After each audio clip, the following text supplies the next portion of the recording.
Hello students, welcome back.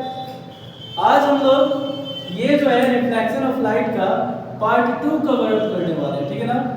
ये जो है बहुत ही इम्पोर्टेंट जो है चैप्टर है और यहीं से आपका फिजिक्स का जर्नी स्टार्ट होता है। तो जो भी इस मतलब पूरे के पूरे पार्ट को अच्छी तरह से समझना चाहता है उसके लिए लाइट जो है, प्रकाश का इंट्रोडक्शन जो है बहुत ही ज़्यादा इम्पोर्टेंट है। तो वो ये स्लाइड या ये क्लास उसको प्रॉपर उसी को समझ में आ सकता है जो प्रकाश के बारे में यानी पार्ट 1 जो है इसका देख चुका है, ठीक है ना। तो जो भी नहीं देखा है वो जरूर मस्ट बी वॉच पार्ट 1। तो इस वीडियो में हम लोग जो है चैप्टर स्टार्ट कर रहे हैं जो है प्रकाश का परावर्तन। पार्ट 1 में हम लोग प्रकाश का टोटली इंट्रोडक्शन हम लोग देख चुके थे, ठीक है ना। अब देखिए प्रकाश का परावर्तन होता क्या है, ठीक है ना। तो एक बात याद रखिएगा कि प्रकाश का परावर्तन होता है तभी आप किसी वस्तु को देख पाते हैं। ये सबसे इम्पोर्टेंट बात है। ये कैसे? तो जब भी देखिए प्रकाश आता है, किसी वस्तु से टकराता है और फिर वापस आता है हमारी आंखों तक, और जब आंख में वो प्रकाश पहुंचता है तभी हम लोग उस वस्तु को देख पाते हैं। इसका मतलब क्या हुआ कि जब भी कहीं से प्रकाश आएगा तो अगर कोई अपारदर्शी वस्तु है उससे टकराएगा और फिर वापस लौट जाएगा, ठीक है ना। तो होता क्या है कि हम लोग को प्रकाश का प्रवर्तन देखना है। प्रवर्तन में होता क्या है कि कोई भी अपारदर्शी वस्तु हो, दुनिया में कोई भी अपारदर्शी वस्तु हो, उससे जब आकर प्रकाश टकराता है तो पार तो कर नहीं पाता है ना, क्योंकि है अपारदर्शी वस्तु, तो पार तो नहीं कर पाएगा। तो होता क्या है कि देखिए यहाँ पर जो ये पदार्थ दिख रहा है आपको, अपारदर्शी पदार्थ है, इसको अपारदर्शी सतह भी कर सकते हैं हम लोग। और इससे जब प्रकाश अगर टकराएगा, पार नहीं करेगा, तो इसके दो हम लोगों को माध्यम प्राप्त होगा। एक या दिशा भी बोल सकते हैं, एक जिससे प्रकाश आया वही दिशा, और दूसरा विपरीत दिशा, वस्तु के ठीक विपरीत दिशा, ठीक है ना। तो होता क्या है कि जब प्रकाश किसी अपारदर्शी वस्तु से टकराता है तो वो पार तो कर नहीं पाता है, तो कुछ उसमें परिवर्तन होता है और फिर वो वापस लौट जाता है, ठीक है ना। वापस लौट जाता है इस तरह से। यहाँ पर जो है प्रकाश को आप देख सकते हैं क्या हो जाता है, वापस लौट जाता है, ठीक है। प्रकाश आया, टकराया और ये वापस लौट जाता है, ठीक है ना। ये पार नहीं करता है, ये वापस लौट जाता है, याद रखना है। लेकिन यहाँ पर याद रखना है कि उसी पथ पर वापस नहीं लौटता है, यहाँ पर उसके रास्ते बदल जाते हैं। भले दिशा वही है, जिस दिशा से प्रकाश आया उसी दिशा में वापस लौट गया, लेकिन वो पार नहीं करता है और उसी पथ पर वापस नहीं लौटता है। क्या मतलब कि जब भी किसी अपारदर्शी वस्तु से प्रकाश आकर टकराता है तो वो उसी दिशा में वापस लौट जाता है, ठीक है ना।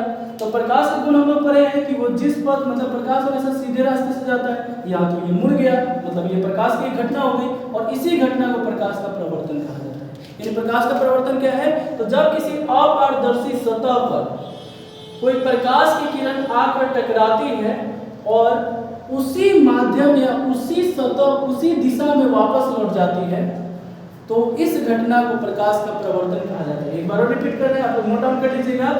जब किसी अपारदर्शी सतह पर कोई प्रकाश आकर टकराती है तो वह उसी दिशा में वापस लौट जाती है। प्रकाश के इस घटना को प्रकाश का परावर्तन कहा जाता है, और इसी पर सारा का सारा चैप्टर हम लोगों का बेसिस है, मतलब पूरा निर्भर है। यानी याद रखिए, अब देखिए, अब हम लोग को समझना है कि आसपास में जो भी वस्तुएं हैं, ठीक है ना, जैसे दीवार समतल सतह है, अगर पहाड़ का बात करें तो वो क्या है, जिगजैग पाथ है। यानी हमारे आसपास जो है दो तरह की अपारदर्शी वस्तुएं हो सकती है, एक तो समतल और दूसरा जिगजैग। तो दोनों से प्रकाश टकराएगी और उसी दिशा में वापस लौट जाएगी, ठीक है ना।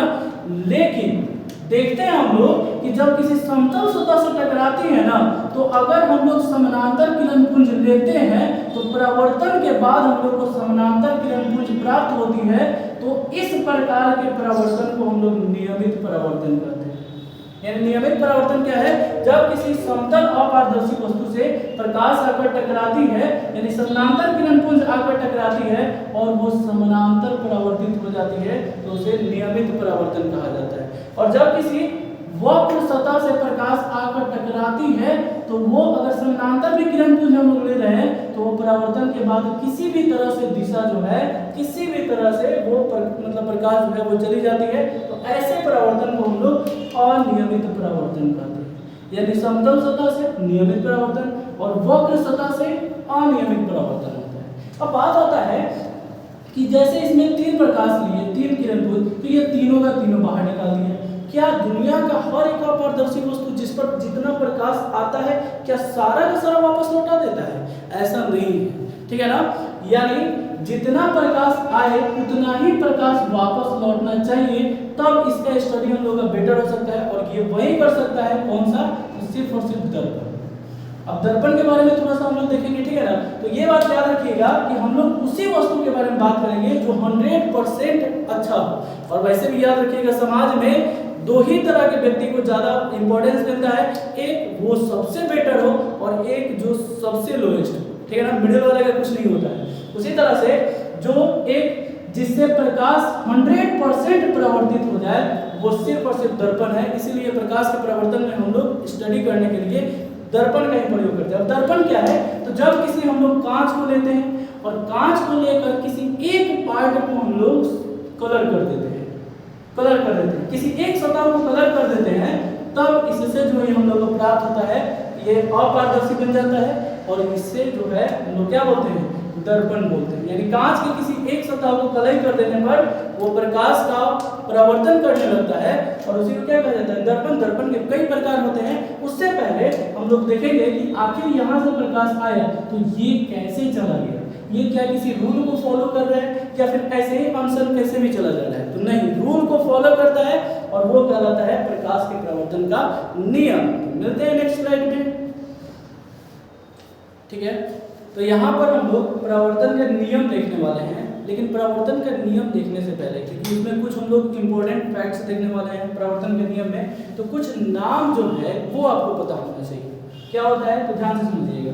देखिए, जो किरण आकर टकराने वाला, देखिए हम लोग यहाँ पर किरण पुंज भी ले सकते हैं, लेकिन स्टडी करने के लिए एक किरण ही काफी होता है, ठीक है ना। एक यहाँ पर किरण आया और जो किरण आकर सतह से टकराता है उसको आपतित किरण कहा जाता है। इसको प्रॉपर आप लोग नोट डाउन कर लीजिएगा, ठीक है ना।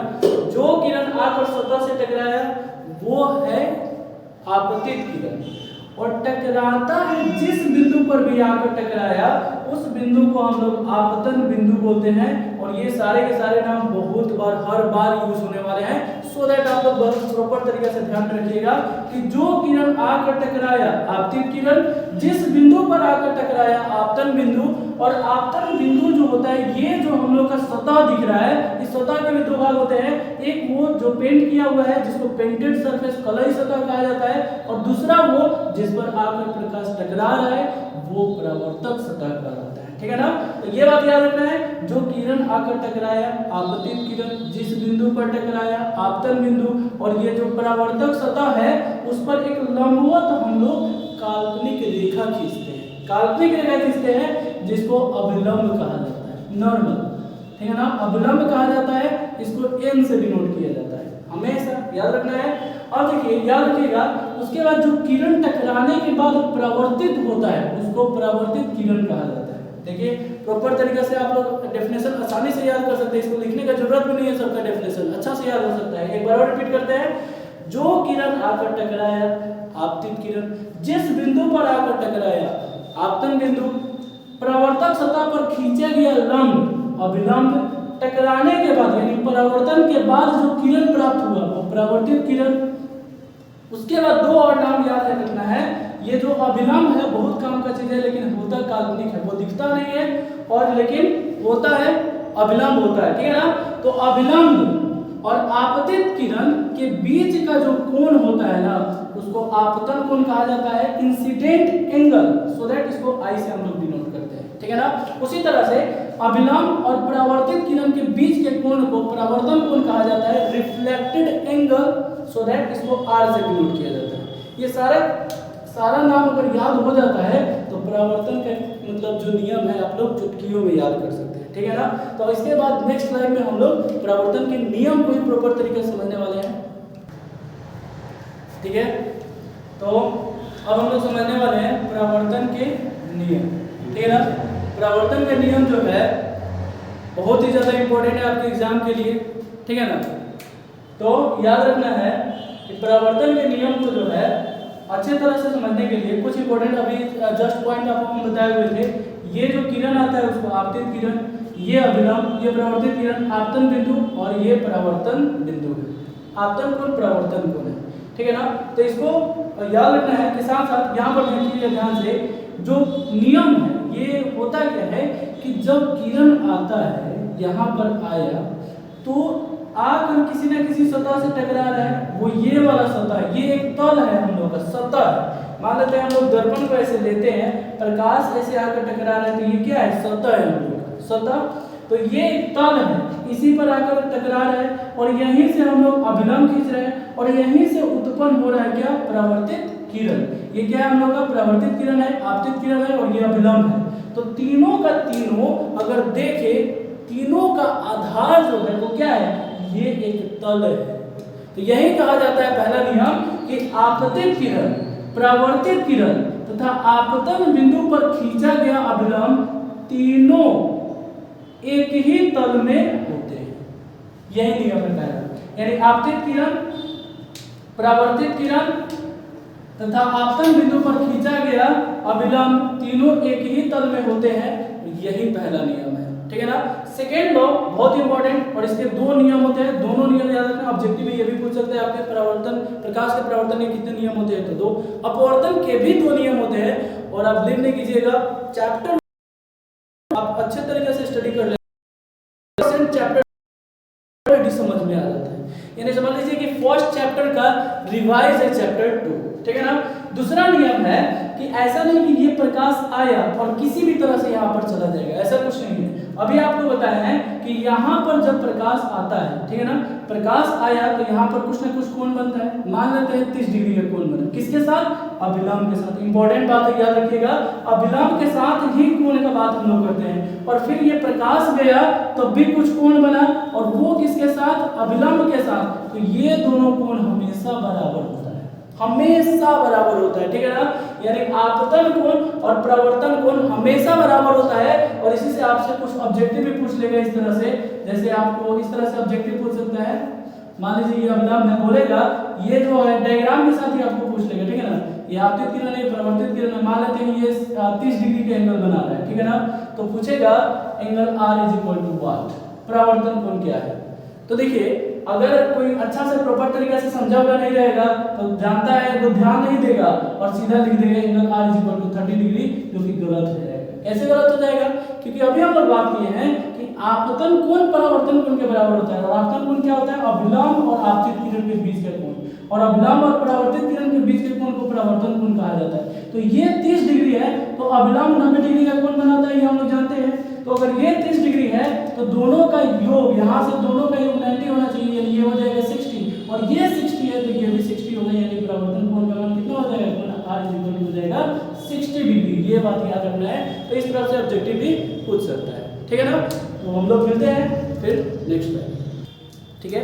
तो अभी हम लोग इस स्लाइड में देखने वाले हैं दर्पण, ठीक है ना। इस चैप्टर का ये जो है समझ लो कि ये पूरा का पूरा मेन है, मतलब इस चैप्टर की ये जान है दर्पण, क्योंकि इसके बाद जो भी हम लोग का टॉपिक होगा वो सारे के सारे दर्पण ही होंगे। अभी तक जो है हम लोग पार्ट 1 में इसके पूरे के पूरे प्रकाश के बारे में कवर किए। उसके बाद इस मतलब पार्ट में हम लोग जो है प्रकाश का प्रवर्तन पूरा डिटेल से समझे हैं। फिर उसके बाद प्रकाश के प्रवर्तन के नियम भी हम लोग देख चुके हैं।